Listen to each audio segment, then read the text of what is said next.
In 2025, American Express cardholders put about $1.7 trillion of spending across its network, roughly equivalent to the annual economic output of an entire G7 country moving through a single company's rails. That number would be impressive for any payment network. For Amex, it is also slightly strange. Visa and Mastercard behave like plumbing. They authorize, route, and settle transactions, collect a small toll, and step aside. They do not usually issue your card. They do not decide your credit line. They rarely worry whether you will pay your bill in full. American Express does all of that at once. It sits in the middle of the swipe as a network, and at both ends of the swipe as issuer and counterparty. It owns the relationship with you. It owns the relationship with the merchant. It sees the entire transaction with no gaps in between. Most cardholders never think about this structure. Yet that closed loop is the reason a company founded before the US Civil War is still relevant in an era of tap-to-pay, smartphone wallets, and buy now pay later apps. It is how American Express has survived, stumbled, and rebuilt itself through more than 175 years of financial history, outliving railroads, travelers' checks, and some of the banks that once cleared its payments. This is the story of American Express. The year is 1850. Three expressmen, Henry Wells, William Fargo, and John Butterfield, are arguing over parcels, not plastic. Each runs a regional express business in the northeastern United States, hauling cash, securities, and urgent freight by horse and rail for clients who cannot afford to wait on the unreliable US mail. Their answer is to stop undercutting each other and merge their routes into one network. They call the new firm American Express. No one is talking about card tiers. No one is thinking about airport lounges, airport codes, or status credits. What they are building is speed, a private logistics grid that can move value faster and more reliably than the government can, and charge for the privilege. Within a few years, their reach stretches west into the Midwest. When expansion into California during the gold rush runs into resistance, Wells and Fargo spin up a separate company under their own names, a different vehicle, aimed at a different frontier. American Express keeps its focus east of the Mississippi, where commerce, banks, and risk-averse merchants need a trusted courier. By the 1880s, that courier business quietly morphs into something more financial. Amex begins issuing money orders, paper instruments backed by the firm's balance sheet that can stand in for cash across state lines. Travelers and merchants can move purchasing power without literally moving coins and notes. In 1891, an executive named Marcellus Berry pushes the idea further and designs the American Express Traveler's Check. You buy the check, sign it once at purchase, and sign again at the point of use. If the signatures match, the merchant gets paid and Amex makes good on the promise. If your checks are stolen, the company will replace them. At a time when crossing borders with large amounts of cash is dangerous, this is real innovation. Amex earns a fee when the check is issued. The subtle upside is the float. The company takes in money immediately, but a fraction of issued checks never get redeemed. The spread between funds held and obligations owed becomes a recurring, low-risk revenue stream. The traveler's check business compounds steadily through the early 20th century. When World War I disrupts shipping lanes and traps Americans abroad, Amex offices in European cities become lifelines, advancing funds and wiring money home. The firm is no longer just a courier. It is an international financial and travel support network. The next leap arrives in 1958. 8 years after Diners Club launches what many consider the first modern charge card, American Express introduces its own card product. This is not designed as a revolving credit line. The Amex charge card comes with no preset spending limit and a simple rule: pay your balance in full each month. That structure naturally selects for a certain type of customer, higher income, frequent travelers, businesses putting expenses on account. The card doubles as a signal. When the Gold Card launches in 1966 and the Platinum Card follows in 1984, the company is not just slicing its base into segments. It is creating an explicit hierarchy of belonging that people will voluntarily pay an annual fee to join. American Express enters the S&P 500 index in 1976. By then, it has already outlived 2 world wars, the Great Depression, and multiple cycles in American banking. Inclusion means every dollar that tracks the market through an S&P 500 fund now owns a piece of Amex by default, and that automatic demand only grows as passive investing scales over the next half-century.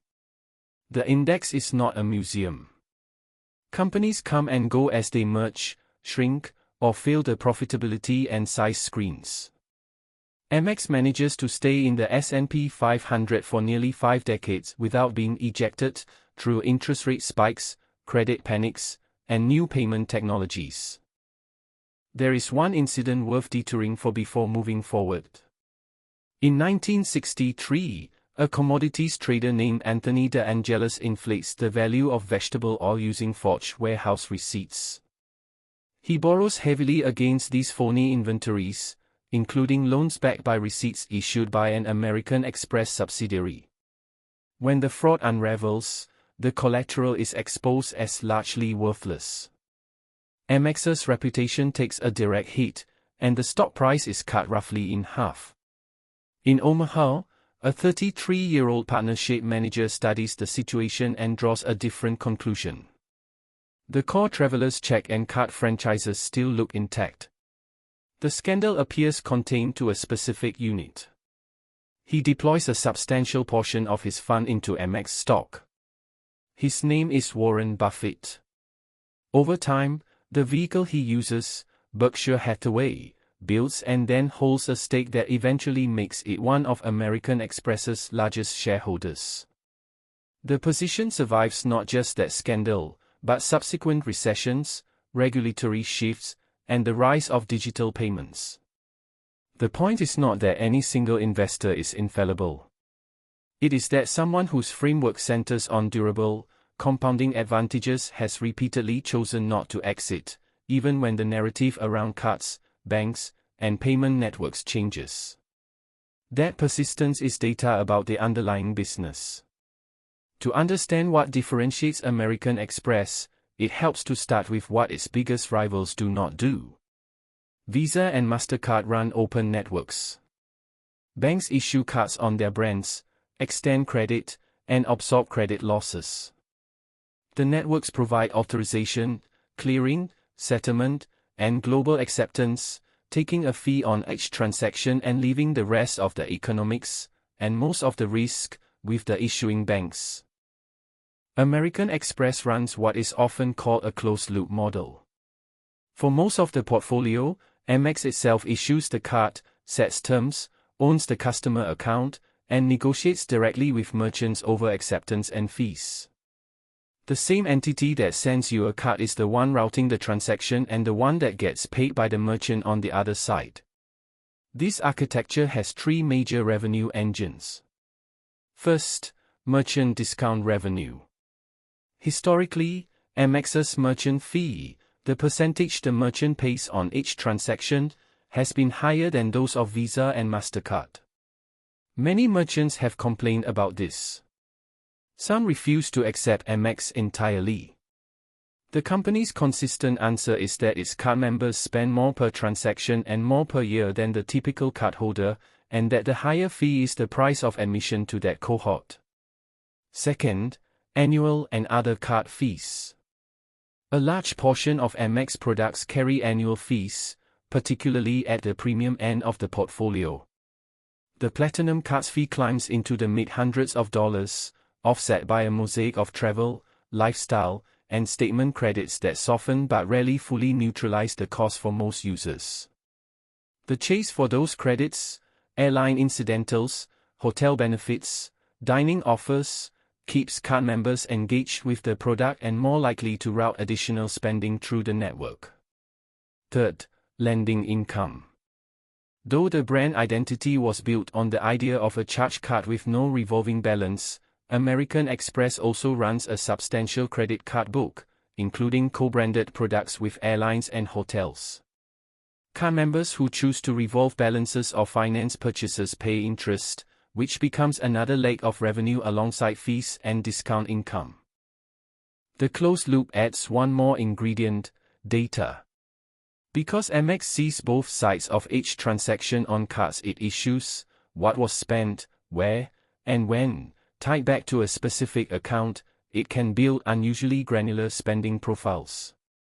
That intelligence feeds everything from targeted offers and category bonuses to co-brand negotiations and risk models. The closed loop is not only about owning the economics. It is also about owning the information.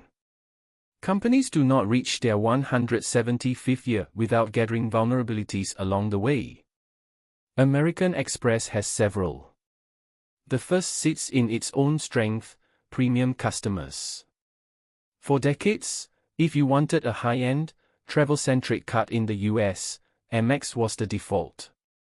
That changed in 2016 when JPMorgan Chase launched the Chase Sapphire Reserve, with a rich sign-up bonus, strong travel credits, and flexible points that could be transferred to multiple airline and hotel partners. Demand was so strong that initial economics were likely negative. Since then, issuers like Capital One and Citi have entered the same segment with their own premium offerings. The lounges, elite-style service, and rewards ecosystem that once set Amex apart now operate in a crowded, constantly iterating field. The company must spend more on benefits and marketing just to hold its ground. The second challenge is pressure on merchant economics. Regulators in many markets, particularly in Europe, have capped interchange fees and scrutinized card network pricing. In the United States, American Express won a major Supreme Court case in 2018 that upheld its right to bar merchants from steering customers toward cheaper cards, but the underlying political scrutiny that produced that case has not gone away. Third, sensitivity to the economic cycle. Amex's base skews toward affluent consumers and business travelers, which has historically cushioned credit losses in recessions. But revenue is tightly linked to discretionary categories: travel, dining, entertainment, that tend to get cut aggressively during downturns. When global travel stalled in 2020, charge volume and associated merchant revenue dropped sharply.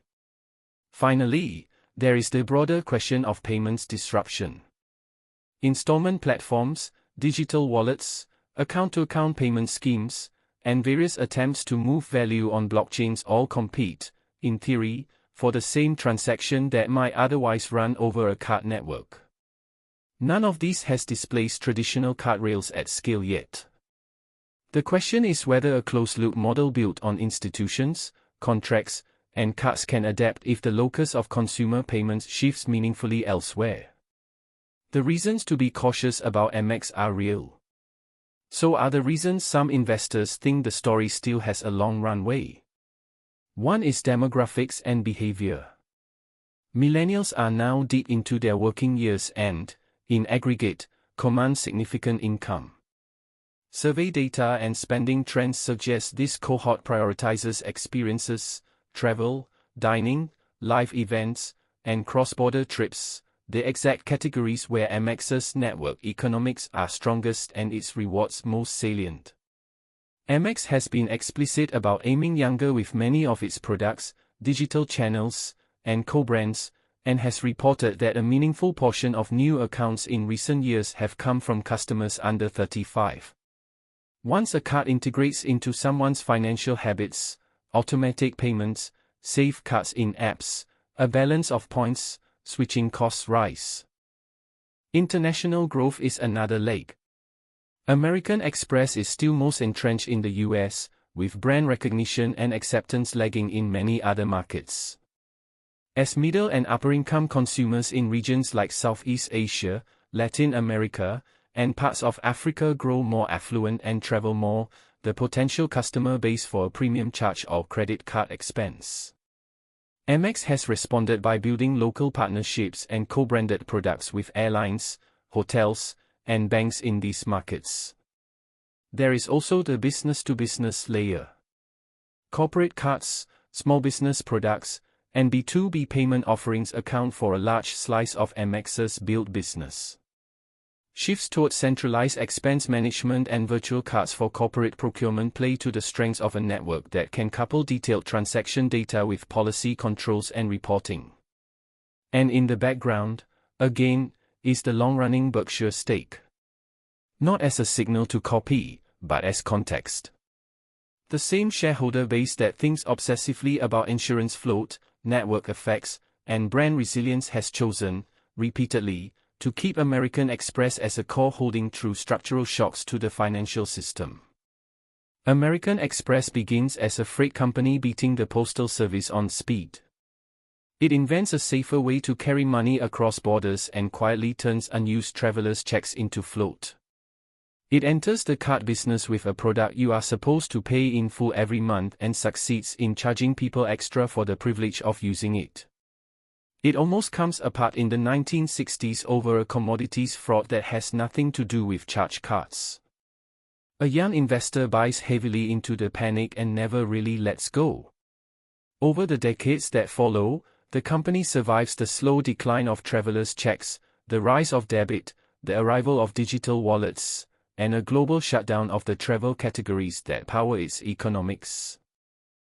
By 2025, the business is generating on the order of tens of billions of dollars in annual revenue, built around a simple organizing idea: concentrate on customers who spend more, charge merchants more to access them, and build enough loyalty and utility into the ecosystem that both sides remain willing participants.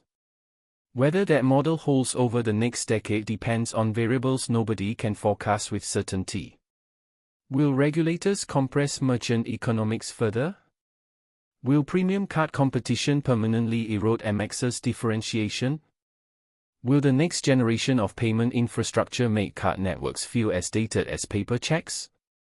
The skeptical view is that the moat is shrinking. The optimistic view is that a 175-year-old, globally recognized brand with a closed data loop and a highly engaged customer base is harder to dislodge than it looks from the outside. This is not a recommendation to buy or sell anything. It is the frame you need to build your own. If you have a view, bullish or bearish, put it in the comments and back it up. Thank you for watching.